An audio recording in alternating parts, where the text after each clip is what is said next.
everyone. Welcome back to another training session. I hope you're all having a nice weekend. I thought I'd record a video today just to go through some tips that I would like to share with you, so you have a bit of inspiration before you start another week on Monday.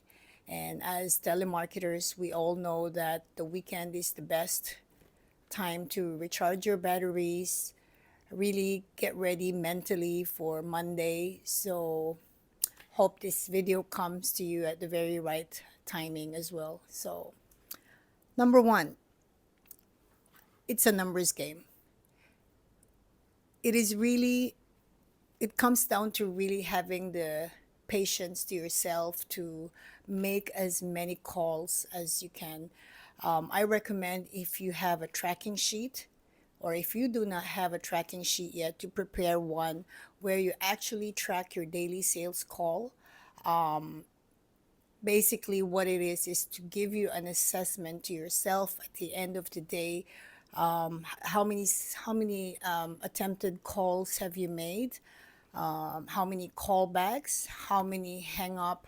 How many chaser and all that? So it's a good idea to actually be able to track your daily sales calls and your daily activities.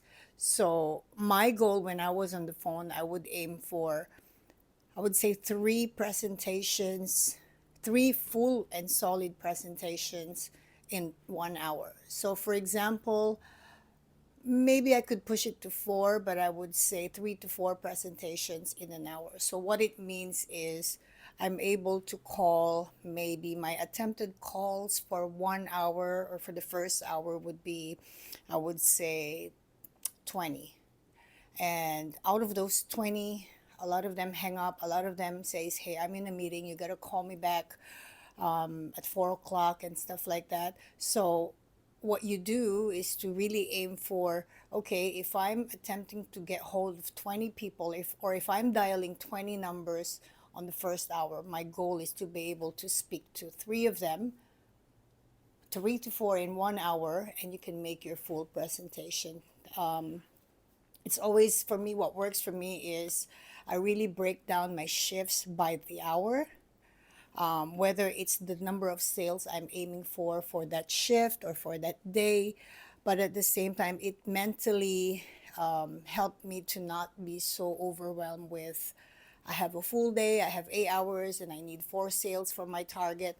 And it's really gonna kill me if I start my day and I'm already looking at, okay, I need four sales for that day. So my advice is really focus on the first hour of your shift. Take it 1 hour at a time, kind of like one day at a time if you're managing your sales target for 5 days. So again, tip number one, it's a numbers game. Keep calling, but at the same time, have a target per hour. So that would be 20 attempted calls per hour, 3 to 4 solid full presentations, and you would see that at the end of the day, something will come up from that activity. So really tracking your activity, being so in control of your daily activities will really help you to get into your successful day or successful week. So that would be my first tip, or a smart tip.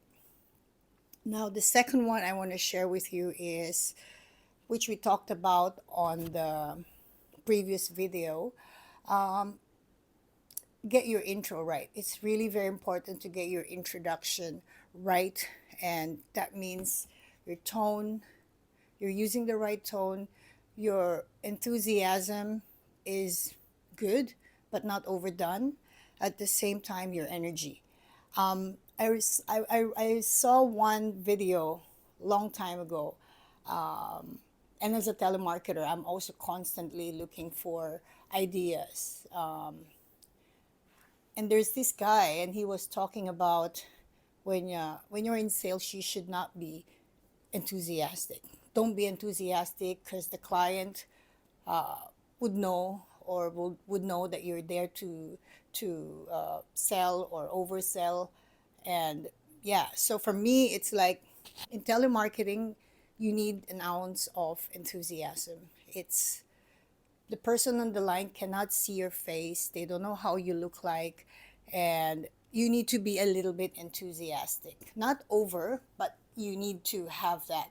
I suppose face to face selling is different, because face to face selling, you can't be really overly enthusiastic because there's the eye contact. The client can see your face, the client can see how you look like, and stuff like that. Your body language are already giving signals to each other whether the client is listening to you, the client is with you or present to your presentation.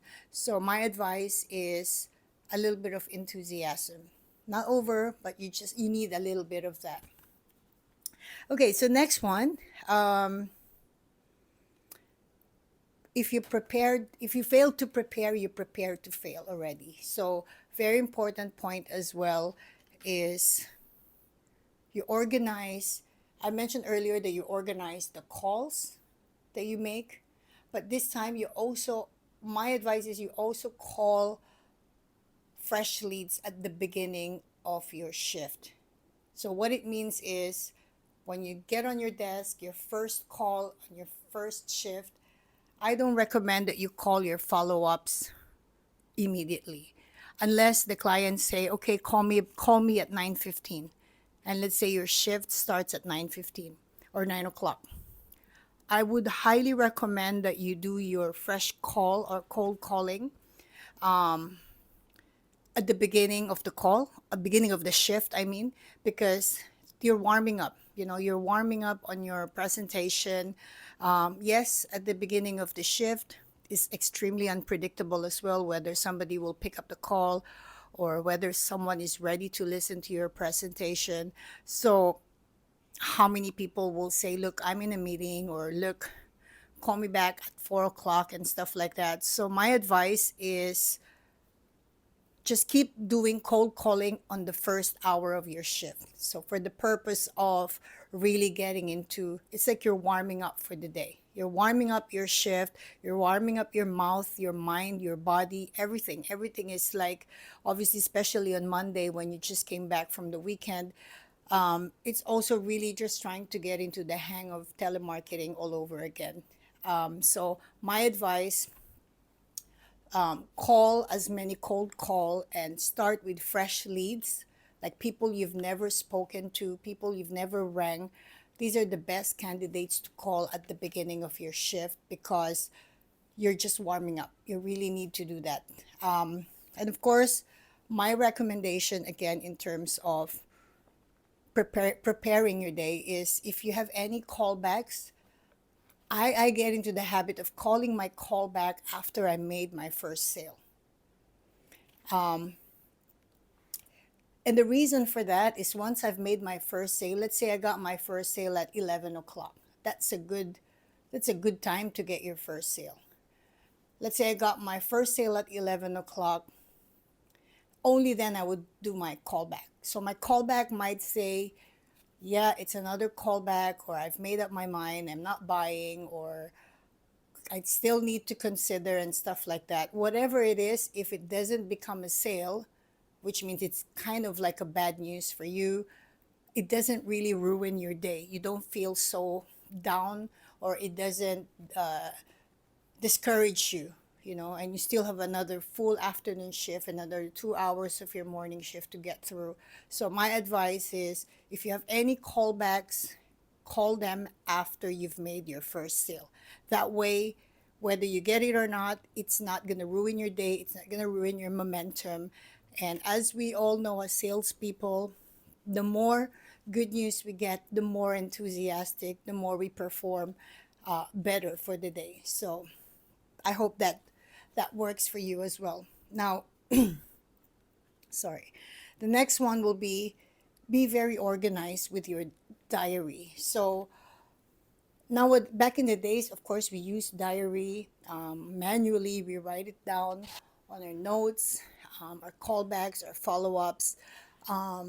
Nowadays, I know that everything is digital. You have your computer, you have your laptop, you have your iPad. So a lot of times you just stick, the notes on your gadget to note whether this is a callback or this is a follow-up, and all these things, and all the remarks and stuff. So be very organized with this while you are in that day.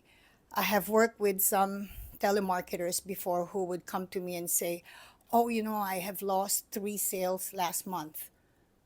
And I'm like, "How did that happen?" And it's like, "Oh, because I wrote the follow up information on the reservation book, and the reservation book is missing, and or whatever. I wrote it in a piece of paper. I was rushing. I wrote it on a small notepad, and I couldn't find the notepad anymore." So being organized on your lead, on your callbacks, on your diary on a daily basis when it's happening, while it's happening, is very, very important because you don't end up losing sales. Or it also happened in the past where Mr. Smith would say, "Hey, you're supposed to call me last 2 weeks ago. I needed to use the product, but you didn't call me, so I called your company or your office, and I've spoken to your manager, and your manager signed me up."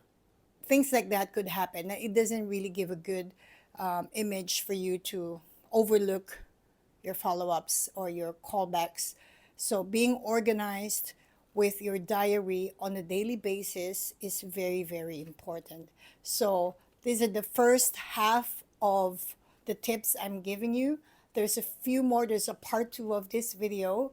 I'm gonna film it as well and send it out to you. But again, I hope that this first part of the video, which I would call the smart tips for new telemarketers and also experienced telemarketers, can pick up from in order to come on Monday to work with new ideas, with resetting your mindset, and be able to come up with another good sets of habits. So I'll see you on the next video, guys. Bye.